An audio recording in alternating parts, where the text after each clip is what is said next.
But I want her to take a moment to share a little bit of what she did in Africa. Please can we welcome Apostle Charlie Crossley.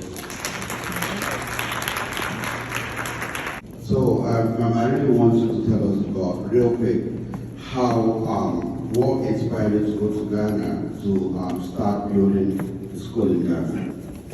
Well, I was a pastor that had a burden to go to Africa as a missionary. And I just, I was going because I had a dream that I was going to go to Africa and that I saw myself teaching children on the outside. I never been to Africa, never seen anything other than in the movies, All right. But in the meantime, it's a long story. The first time I went was in the year 2000. And by the year 2003, I bought some land. And I heard somebody saying about buying land. You better make sure that they own the land that they selling to you.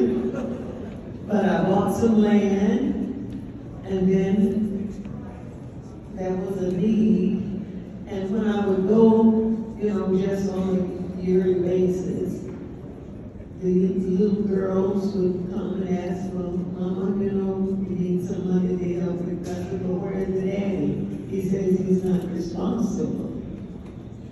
So I understood that.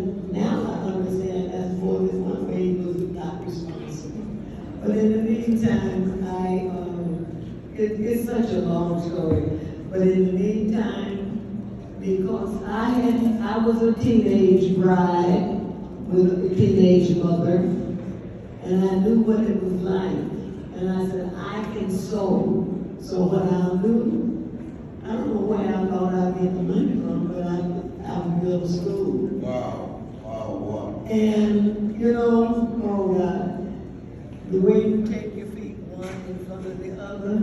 He said, Mama, how big do you want it? So I measured it out. I said, I wanted that long, I wanted that wide, I wanted this high.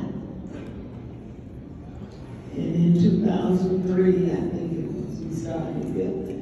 Wow.